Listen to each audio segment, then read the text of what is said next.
Speaking on the BBC Radio 4's Today programme, the US civil rights activist Jesse Jackson, who was a friend of Muhammad Ali, said he never lost his crown.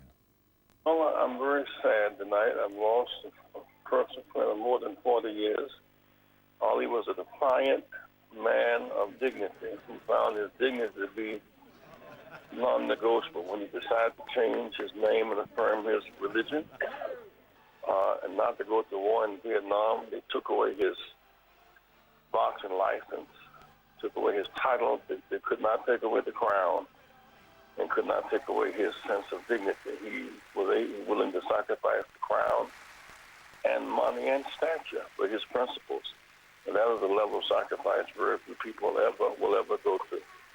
Arguably one of the world's greatest boxers ever, certainly one of the greatest promoters the world has ever known. And you knew him well, I think.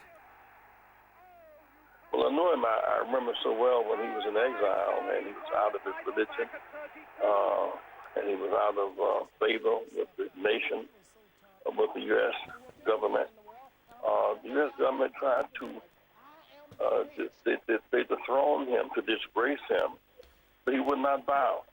He was willing to go to jail. He didn't go, but he's willing to go to jail for his principles.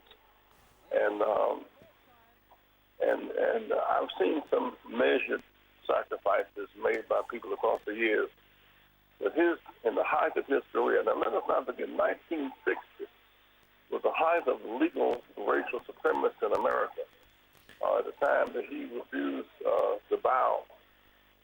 Segregation in America was legal. Apartheid was legal. We didn't have the right to vote. Didn't have the right to use public accommodations. I was arrested in 1960 trying to use a public library at that time. During that season, all he fought back, and his willing to talk and be braggadocious was a good by collective ego, by a sense of esteem. He was willing to talk back and back it up.